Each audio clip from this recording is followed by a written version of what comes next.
El país atravesaba una de sus peores crisis.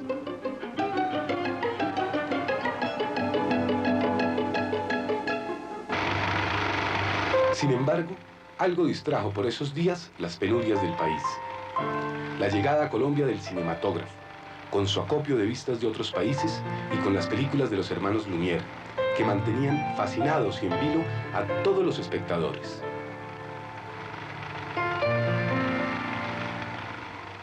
Esta película de los hermanos Lumière se estrenó en Medellín en 1899. Impactó tanto a los antioqueños que de inmediato la imitaron. Decretaron 4 días de carnaval y salieron disfrazados a las calles, con tanta alegría que la prolongaron 2 días más. Pero de repente llegó la noticia de que había estallado la guerra. Y muchos, así disfrazados como estaban, se fueron a luchar a una de las tantas guerras civiles del siglo XIX en Colombia. A la guerra tal vez más cruenta y más larga, la guerra de los 1000 días.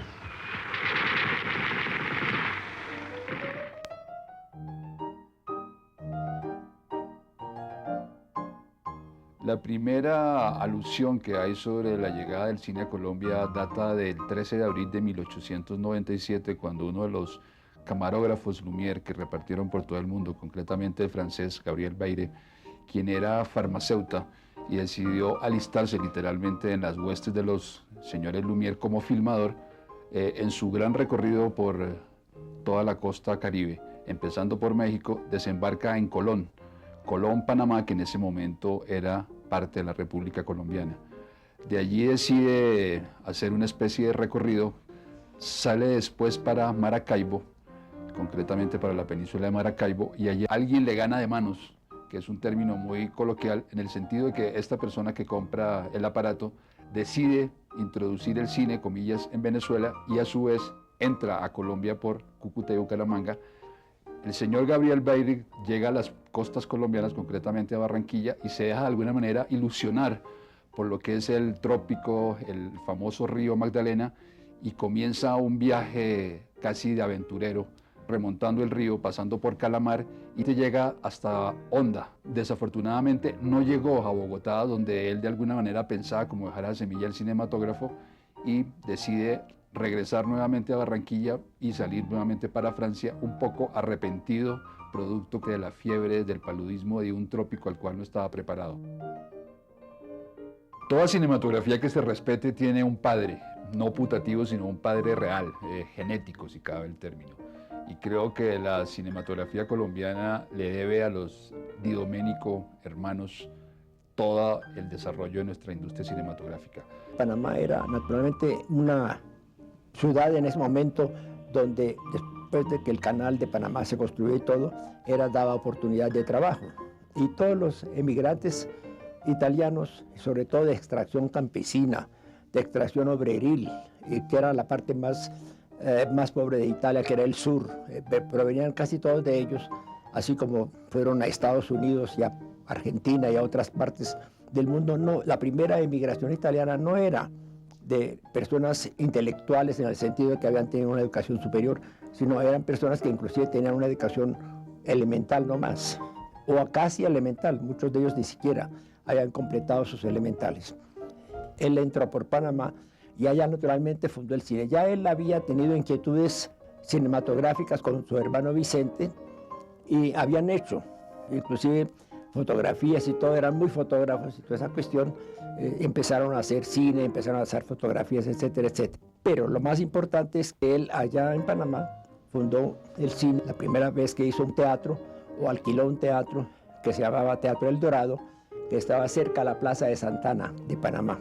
Mandó a mi tío Vicente a Bogotá para estudiar la posibilidad de abrir allá el negocio. Tuvo muy buena acogida, inmediatamente se hizo a muchos amigos, Se regresó a Panamá y le dijo que Bogotá era una plaza extraordinaria para poder trabajar, y papá entonces se vino para Bogotá y nos trajo a todos los hijos. Empezaron como pioneros, siguieron como exhibidores trayendo a las famosas divas italianas de comienzos del 20 y recorrieron como grandes trashumantes con su maquinita de producir imágenes y sensaciones todo el mundo. Llegaron afortunadamente a Panamá, que era un centro importante de acopio, remontan como hizo el pionero Gabriel Baire produciendo tomavistas para los Lumière por el río Magdalena, y paradójicamente el río Magdalena también se convirtió como un excelente cómplice de los Di Domenico en el sentido que iban dejando como su especie de semilla a medida que iban remontando el río. Cuando empezó el cine, llamó a todos sus familiares, sus primos hermanos,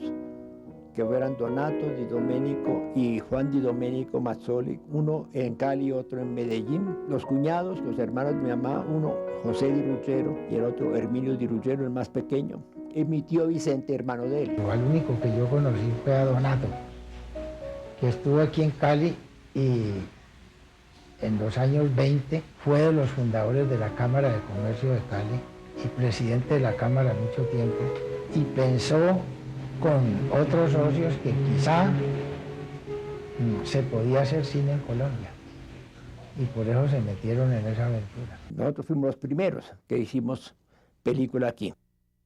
Los italianos de la máquina, Francesco y Vincenzo Di Domenico, tomaron caminos más atrevidos y rodaron historias de ficción como Una notabilidad rural, La hija del Tequendama, Nobles corazones, Ricaurte en San Mateo, Fiestas del Corpus y de San Antonio.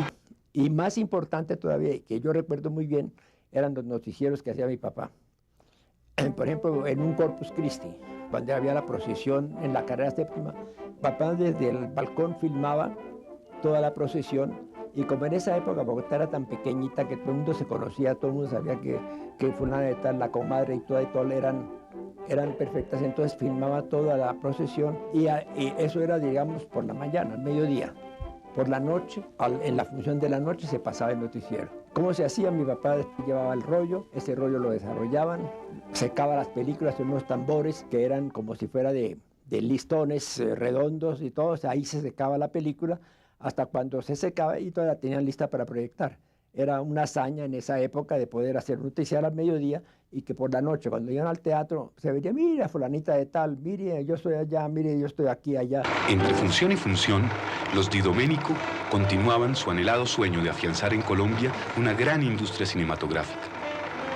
Comenzaron a dar los primeros pasos con Imágenes de Actualidad, un noticiero callejero que recogía los sucesos diarios y que ellos en las noches depuraban para en la tarde siguiente proyectarlo antes de los largometrajes.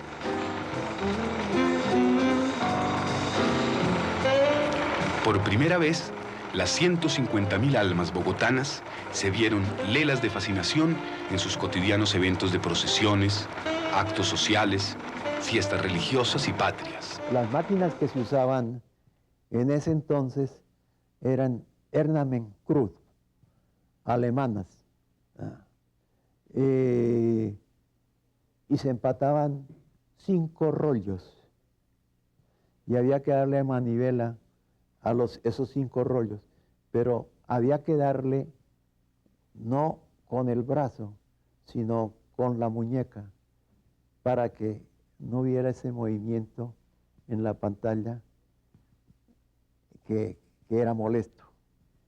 Y duraba uno, mejor dicho, casi 1 hora y pico, dándole vuelta para pasar 5 rollos. En las películas se filmaban con una cámara con una manivela, no era automática ni nada, sino era puro de manivela, de manera que dependía de la velocidad que le daba a uno de ver la figura muy lenta o muy a prisa. Hay un momento que considero que es solemne, no solo por lo que significó para la industria cinematográfica colombiana, sino por lo que significó para la cultura del país y concretamente para Bogotá, así sea un poco particular. Me refiero al Gran Salón Olimpia. Salón, que es un término que para la época creo que había que aclarar por la variedad de espectáculos que se presentaban, en el cual no solamente era la proyección cinematográfica, sino también había otra serie de variedades musicales, discursos, fiestas, etcétera, etcétera. Los Di Domenico fueron los creadores de este famoso Salón Olimpia, que cambió literalmente las costumbres del pueblo bogotano y concretamente le dio al cine colombiano la posibilidad de desarrollarse, porque allí se presentaban no solo las producciones que ellos hacían, sino su famoso noticiero cinematográfico. El salón era una cuadra completamente y la pantalla estaba en cierta forma que podía mirar uno de frente. Es que el salón estaba dividido por un gran telón que dividía el salón y que permitía que los señores de platea, que se llamaba entonces, ¿no?, vieran la película con sus letreros, porque entonces no hablaba, no era con sonido, sino con letreros, y se veían los letreros al derecho. Pero resulta que los de atrás del telón no lo podían leer al derecho, entonces tenían que tener un espejito para, a través del espejito, ver los letreros al derecho. Aquellos que tenían más dinero veían la película de frente a la pantalla, y aquellos de menor posibilidad de ingreso que veían la película detrás de la pantalla y utilizaban los famosos espejos. Me entraba a galería que me costaba 7 centavos y veía al revés, pero había gente especial leyendo, mejor dicho, que no perdía uno palabra, mejor dicho, lo que sucedía nada. Mi papá me llevaba al cine, al Teatro Olimpia, me ponía ya tranquilita y no podía decir nada, sino ¿qué hacía papá? Entonces me quedaba encantada de ver todos esos letreros que pasaban y esa música que tocaban. Pues llegó el momento en que me hice tan popular, ¿sí?, teniendo más que 12 años, que algún chusco me hizo un verso que quisieron publicar. Verso que decía así: hay un joven lizarazo que está abonado al salón y que lleva bajo el brazo un magnífico bastón. Hay que verlo en el Olimpia, demostrar su excitación cuando mira mis rodillas o mi leve pantalón. Del balcón de la casa mi papá filmaba no solamente las procesiones de la Virgen de Chiquinquirá, y que era pues el Corpus Christi, etcétera, sino también lo que eran las fiestas estudiantiles de la época.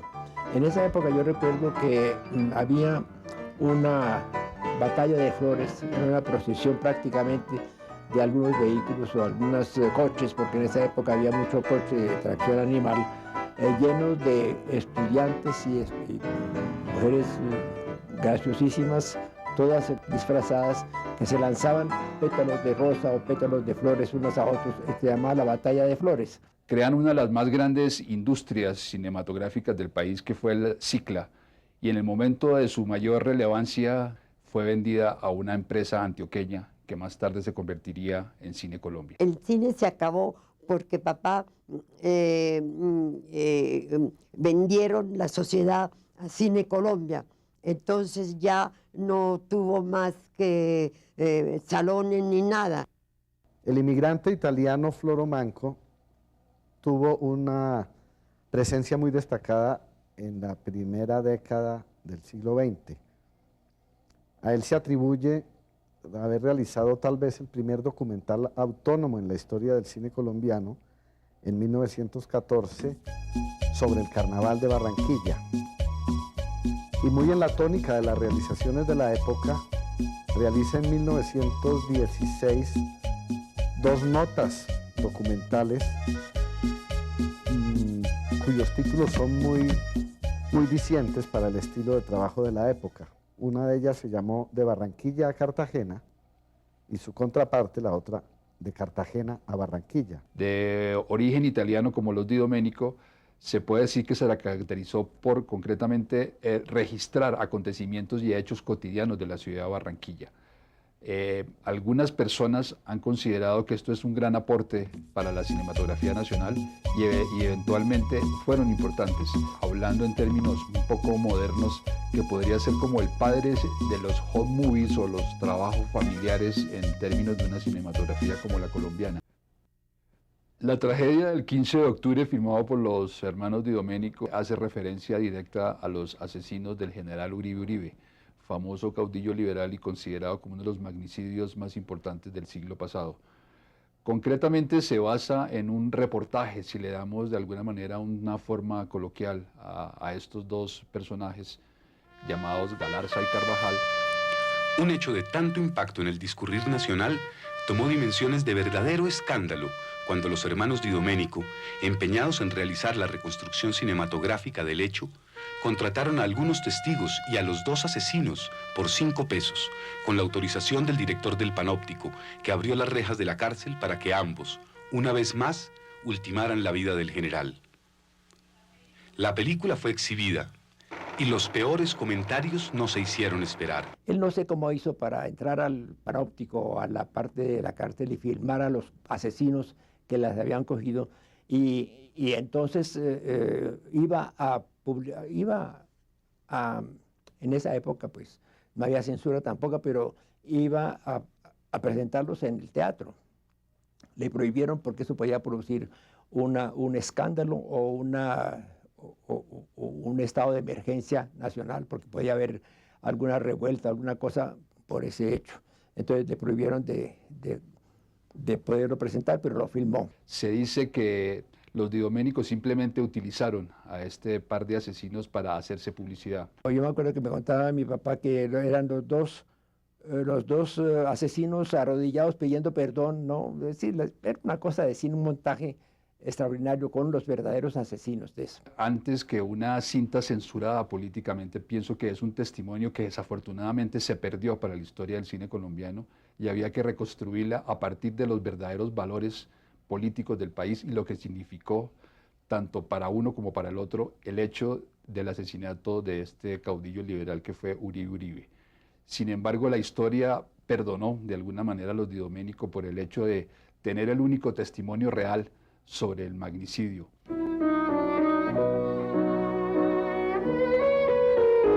Ese es mi papá, el doctor Arturo Acevedo Ballarín. Él era dentista, pero en realidad lo que le gustó toda la vida fue el teatro.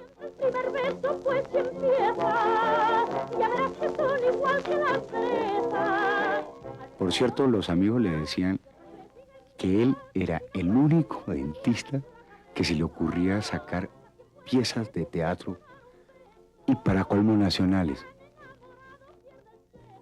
Pero eso sí, desde que vio una cámara de cine, le quedó dando vueltas la cabeza. La familia Acevedo, conformada por Arturo Acevedo Ballarino y sus hijos Gonzalo, Álvaro y Armando, hizo cine de 1920 a 1955, tratando de formar la primera industria cinematográfica del país.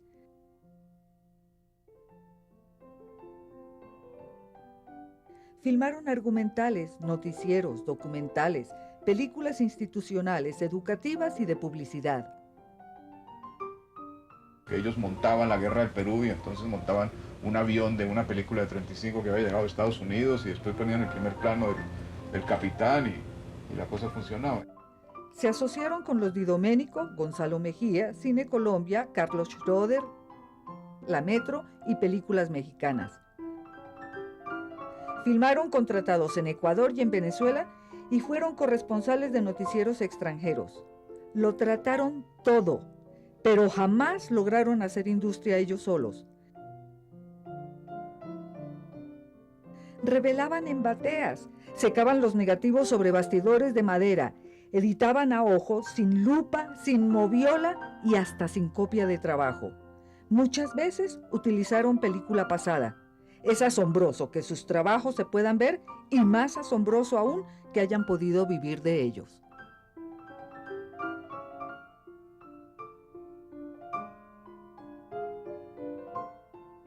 Nunca tuvieron apoyo oficial ni privado. Siempre solos contra el mundo, no pudieron escapar a su destino de pequeños productores crucificados. No alcanzaron estabilidad ni cobertura en la distribución. El mercado los ahogó y la competencia internacional los puso contra la pared rápidamente. Solo una mezcla de terquedad y sacrificio explica que no hayan buscado otra ocupación. Curiosamente, en 35 años de trabajo, los Acevedo poco se quejaron. Solamente al final, en el retiro, a la hora de las entrevistas, aparece cierta amargura. más grande que he tenido, haber logrado dejar la cantidad de películas de negativos que hoy día estamos viendo. Ese es un logro que muy pocos lo han realizado. Yo fui con mi hermano Gonzalo y Alfonso, mi otro hermano, los sostenedores del cine, con un montón de aulagas y dificultades, que no teníamos dinero y nosotros buscábamos apoyo de alguien, pero con nadie lo logramos. Pero mientras pudieron filmar, vivieron contentos. Basta ver la cara de satisfacción de Álvaro en el Amazonas cuando era corresponsal en la guerra con el Perú, o el orgullo de Gonzalo cuando anuncia la primera película nacional parlante. Gonzalo era una persona muy alegre, era una cara sonriente a toda hora y tenía una linda risa además. Quiero presentar al pueblo de Colombia, al pueblo que ha sido nuestro único apoyo durante 20 años. Por encima de todo, los Acevedo amaron un oficio que hicieron bien y al cual entregaron todas sus energías. En 1955, fecha de la última producción que se les conoce, seguían haciendo cine con las uñas, pero habían filmado, revelado y editado cerca de 3 millones de pies de película. La historia de los Acevedo es la historia del cine colombiano, salpicada de días de gloria y largos años de catástrofe. Las razones son polémicas, pero los hechos son concretos.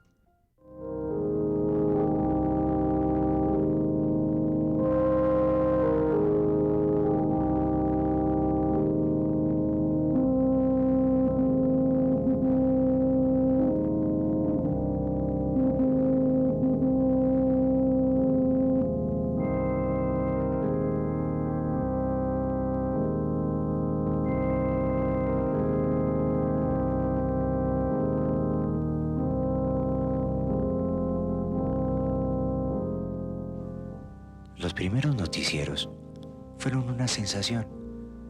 La gente era curiosísima con la cámara. En esa época los entierros eran muy populares.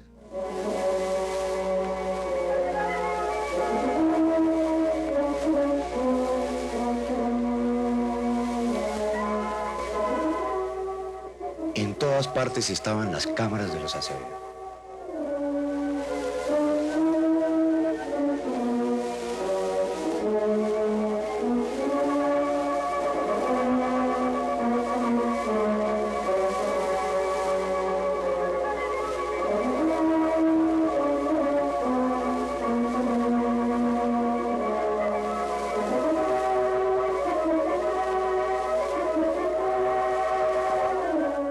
Ahí está la loca Margarita.